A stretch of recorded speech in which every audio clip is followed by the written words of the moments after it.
Hi, this is Dan here. I hope you're doing really well today. In this lesson, I'm going to teach you a series of small wins that's going to help your bass playing. Now, what I'm defining a small win as is just something quick and easy to learn that's going to give you some momentum, some motivation and inspiration. Sometimes we can get stuck in a bit of a rut with bass playing. I've got some timestamps below. Do feel free to skip around, although some of these do build upon the one before. So I'm just going to start off by just saying, learn a recognizable bass riff. Something like Another One Bites the Dust. It's very easy, it's just a few notes, and John Deacon borrowed that from Bernard Edwards, who made up Good Times.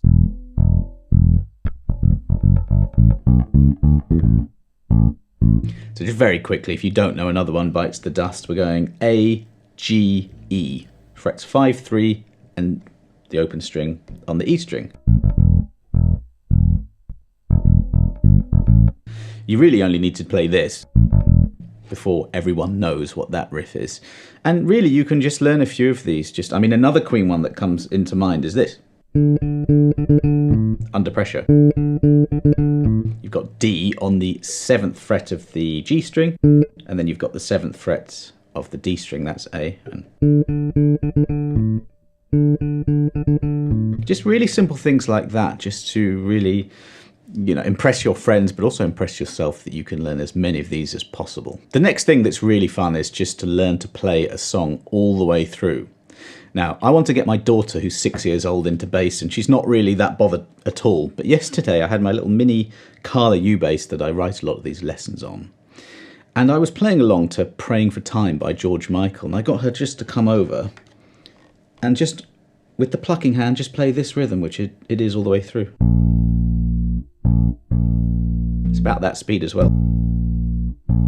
And I did this hand, she did this, and she just loved playing along to a song.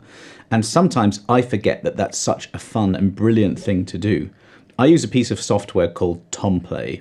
I'll put a link below to that. And you can play along to backing tracks. And I did a bit of that yesterday to real songs. And I just forget how fun that is. And actually, instead of learning techniques and fancy things, you're just playing along to a song. Do subscribe to this channel if you're interested in learning lots of bass songs. I'm going to be doing that whole Praying for Time song. It's really easy. Just listen to it, actually, and see if you can figure it out. And I'm also going to do this one. This is a Prince bass line called Chelsea Rodgers.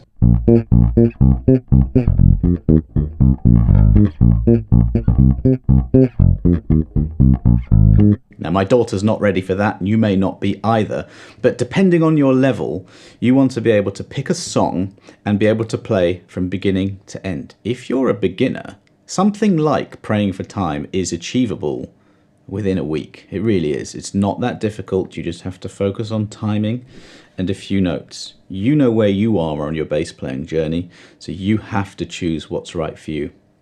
Almost every single one of these tips I'm giving you, I have a lesson that expands on it further, so I'm going to put a link below to a blog post. Head to that and I'll give you some resources. Next, we have memorize the notes on one string. So yeah, we all know that we have to learn the notes on the bass. So just do this. You can do this on any string, but I'll build on this.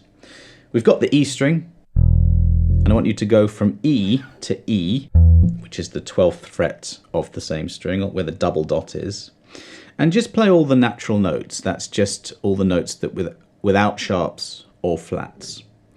So all we need to know here is that you go from E, you go up the alphabet till you hit G, and then you start the alphabet again. That's the musical alphabet. It only goes to G. So E, F, G, start again, all the way to E, A, B, C, D, E. And what we get is this.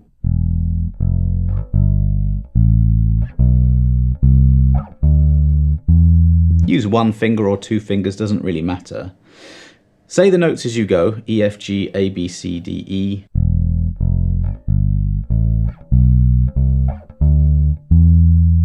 You notice a few things, namely that between E and F, and B and C, the sound of Jaws, it's a semitone or a half step.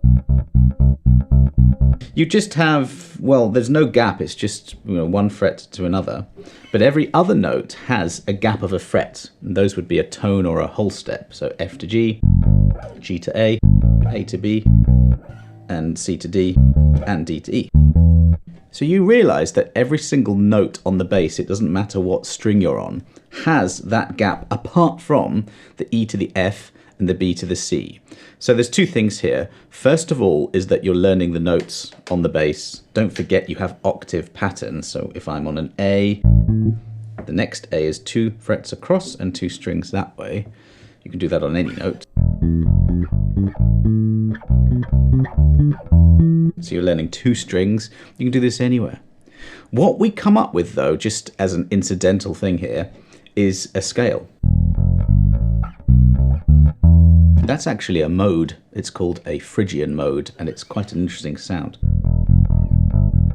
Now that brings me to my next tip, little small win that you can get. If you don't think you're very good at improvising, work on it. So let's use that collection of notes that we just found, and let's create a mini groove with it. Now to my ears, E to F and all the other notes, it sounds quite evil and quite metal. It's not like a soul R&B blues thing to me. This sounds quite rocky. So that's the mindset I'm thinking for this as I'm demonstrating this to you live.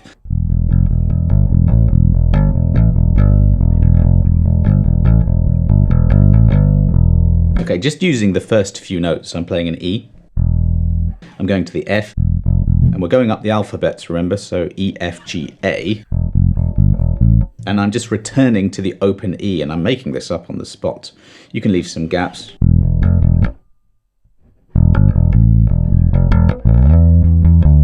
Did a little slide up to the E, down to the D.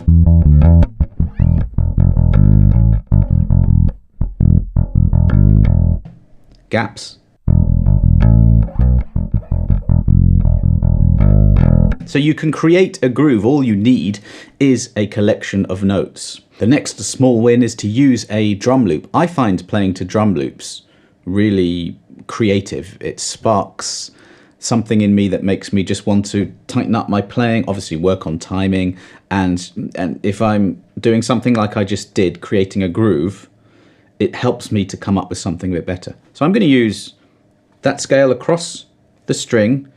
The mini groove I created, I don't really even remember what it was, I'll come up with something, and a drum loop.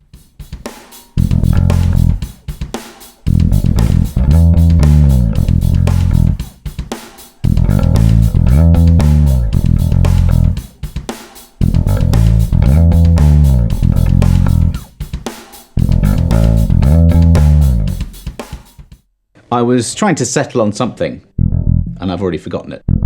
I think it was E to F, little gap, and then E, E, G, E, A.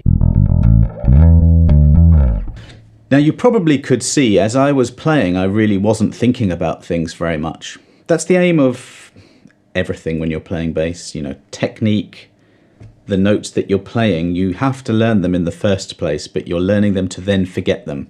That's how you can express yourself. So when you've got your drum beat going, you've got your collection of notes.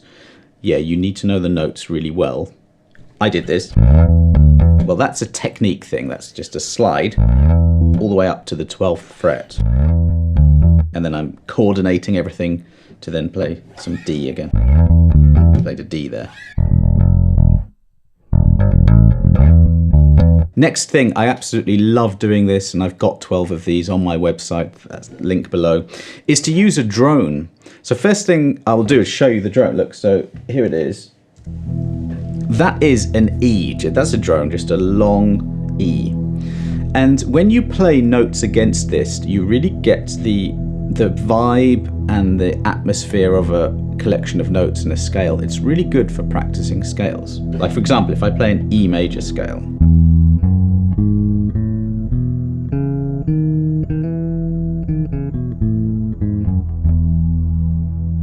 you know what? I'm going to introduce the next small win as I go, which is to add an effect. I'm going to do this in post-production here. But what I love doing, especially with this kind of thing, is adding an atmospheric effect. This is Wave's CLA guitar. It's a plug-in. If I play the same thing now,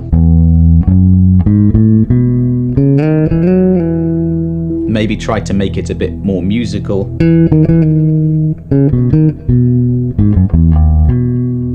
I am learning scales, but the drone is forcing me to hear the sound of it.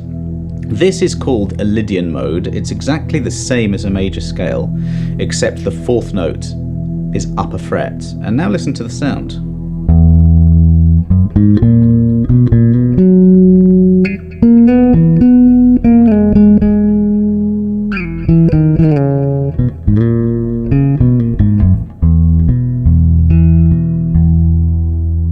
So, a few tips in one here.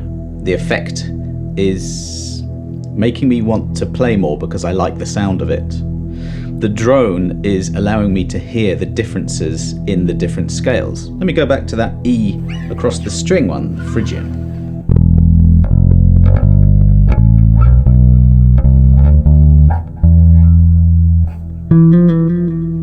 That E really, you can hear that, it's called a minor second, a flat second, that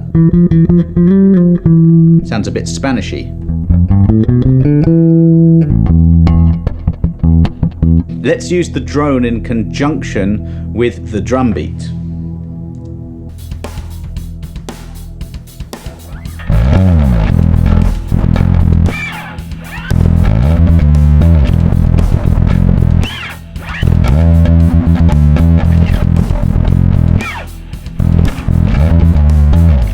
You don't have to use all of these tips, but some of them do work in conjunction. And the idea of this lesson is just to give you some ideas to get you practicing, or to keep you practicing, or to open a few more different doors. And I think we can all do with that sometimes, some inspiration. And the next tip brings me on to that. Actually, before I pressed record on this video, I was playing that drum beat and that drone. And this next tip, learn a new scale shape. And I was playing around with what I'm going to show you, this new scale shape now. And I just, 15 minutes went by. I was just getting really into it. And I wrote a note to write a lesson, a couple of lessons based on what I'm going to show you now. So a new scale shape. This will get your fingers moving in a different way, get your ears used to something different. And again, it's opening new doors. So I'm going to show you this very strange sounding mode called a Phrygian dominant mode. We had a Phrygian before. It's exactly the same, barring one note change. I'm going to show you it here first, and we have your second finger starting on the E. Here's the scale shape.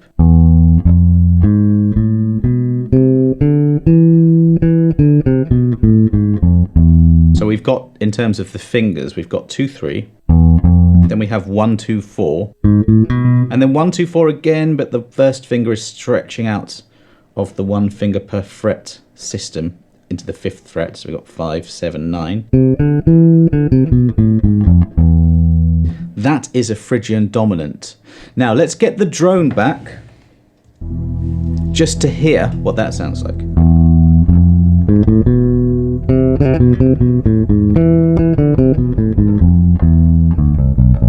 That is the 5th mode of the A minor, harmonic minor scale, if you're interested. But just those first 4 notes.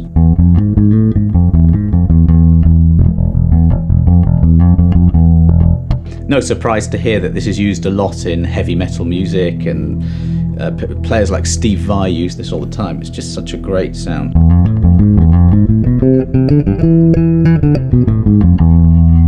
Right, let's transfer that back to our open string. It's E to E except G sharp. That's the only difference in the notes between the Phrygian dominant and the Phrygian mode. Don't worry about these names that we did earlier. So now it's this.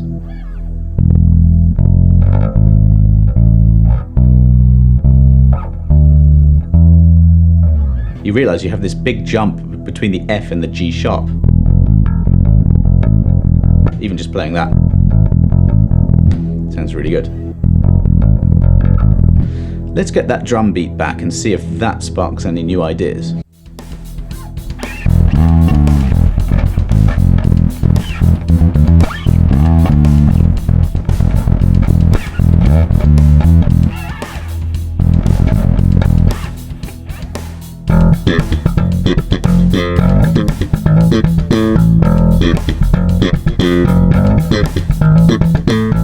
That's the kind of idea I was messing around with before I recorded this lesson. Slapping octaves on that. Now, that caused me to... I don't really have very much time often to record these videos. I give myself not very much time. But that 15 minutes just went by where I was working on my own playing, and that's not something I do an awful lot now that I have this channel, but we all have to do that. I got a bit lost in it. I loved working on the technique and I loved the sounds of it, and that's the whole point of this lesson, really, just to get you playing more. I don't have a drum beat for this, but the next is to think about a new time signature. So 12/8 I'm going to suggest you have a think about. So now we have an underlying 4 again, so 1, 2, 3, 4. But instead of it, every beat being subdivided into 2 like this, 1, 2, 3, 4, it's 3 like this, 1, 2, 3, 4. That gives you your 12/8. The 12 at the top means there are 12 beats in a bar, and the 8 underneath tells you the type of beat, so 8th notes. These are all 8th notes, so it's 1, 2, 3, 4, 5, 6, 7, 8, 9, 10, 11, 12. You wouldn't count that way, you'd just be tapping your foot, and always do this, always tap your foot.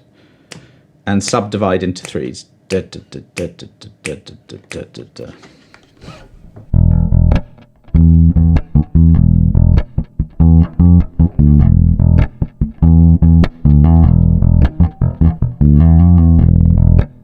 I'm going to stick to my guns with this. I'm going to stick to the overall E Phrygian thing that we're doing in this lesson. You can use any scale, you know, if you did a minor pentatonic,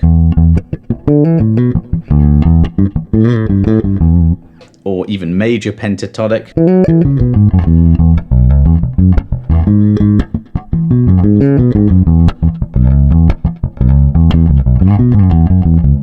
You're into Stevie Wonder kind of territory.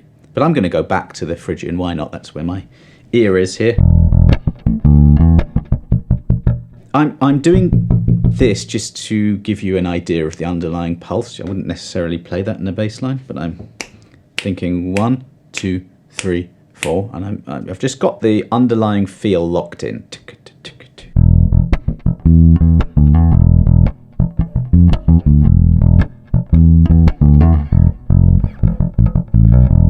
It forces you into a different way of playing, and it opens up new creative doors. I'm going to keep this next tip as simple as I possibly can. I'm going to try not to use any jargon. Understand one piece of theory really, really well. And what I've settled on is this. It's probably more than one, actually, but we have a collection of notes. It's a G major scale, but this collection of notes.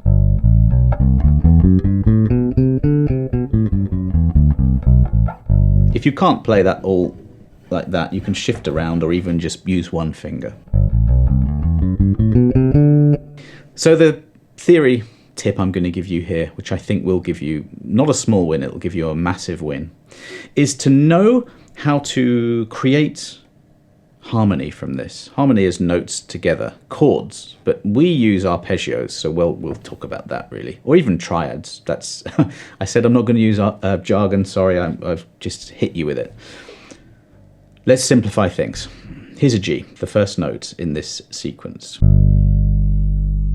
What you want to do is to find the first, third, and fifth note. We're not going to think anything more than that's 1, and if you know the notes, that's 3. I'm just going 3 up, 5 up, would be that. And that collection of notes, 1, 3, and 5,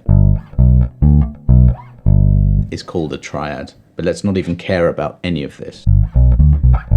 All we want to care about is you just need to know these notes.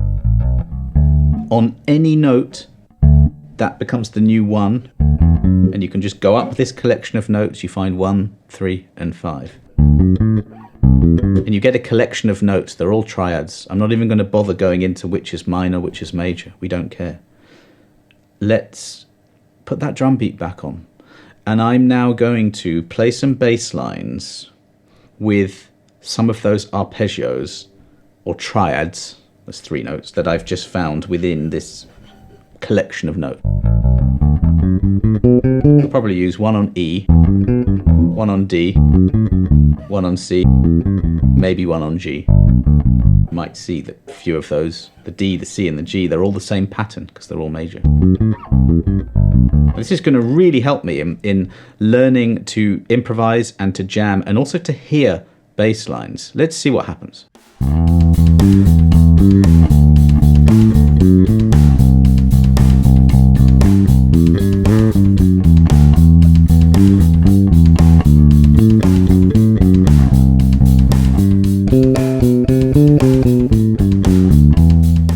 All of those connecting notes came from the overall collection of notes. So you just figure out the notes on each of them, the triads. And if you know the overall pattern, you've got 3, 5 and 7, this is the fret numbers, on E and A, that's the same. And then 4, 5 and 7 on D and G. So I learned that visually. And then you're missing out a note each time to get your 1, 3, 5. You can easily see those different arpeggios, and they fit together with the overall key. That's all I was doing. And I sometimes wasn't using all the notes. I was sometimes just using the root note.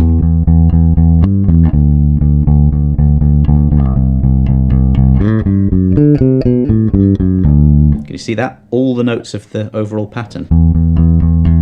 This is the key of G major. You would do this in different keys and you would experiment with different orders of all these notes like this.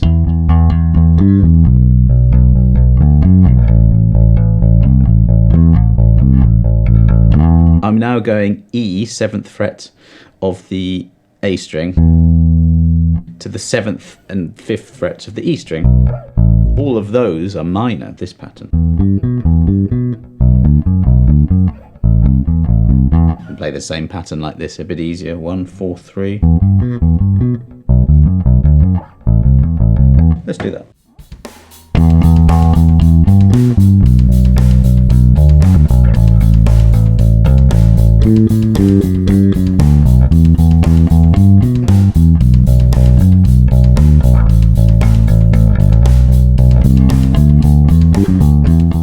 You can really, in the moment, instantly come up with loads of bass lines doing that. That's probably a whole lesson, so I'm going to move on and hopefully some of that has sunk in. Right, just a couple more, keep it really, really quick. Learn a new technique. I did a whole lesson on this last week, I think, so I'll put a link to that. But that effect again, nice effect. We've got an A. That's a chord, and then we're going to E minor 7.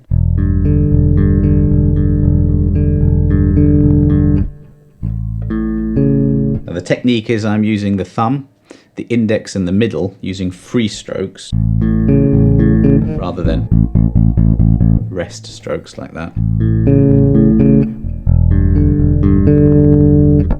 Let's combine that with the next tip, which is to record yourself. Now, when you record yourself and listen back, it can be quite horrible. You can hear timing discrepancies. You can hear muted notes not quite working, choking strings. You can hear all the horrible things in your playing, but that gives you a chance to correct them. You could also, though, record this.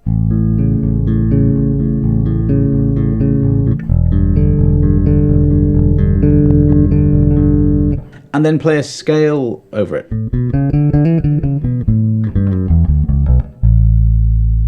And then solo. So that's another great reason. Record yourself. Now the last tip is really important, but really, I mean, I could have made 100 tips on this, 200 tips. It sort of doesn't really matter what you play when you play bass. You've just got to have some things that you're practicing, some goals. Songs is really high on my list to learn. But set up a practice zone, somewhere that you can go to, preferably switch on like one button. I can switch on one button here. My studio is on and I can get playing. And I've got a practice zone in the lounge. Same thing. Really just involves the Kala U bass, picking that up and just playing. And that really gets my hands on the bass. And you have to have that zone, I think, somewhere. It could be a whole room if you're lucky enough to have one, or it could be just a corner where you have some headphones into an amp or a little box or anything. Get a journal or a blank piece of paper and chart and track your progress.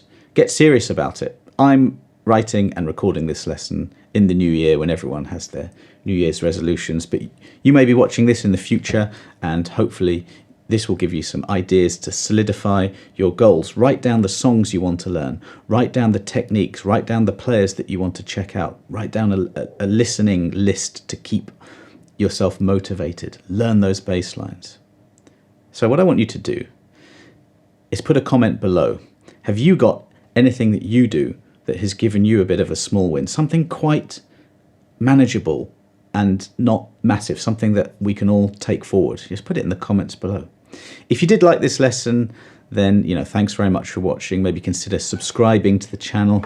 If you have any questions about this lesson or me making any other lessons, then do let me know.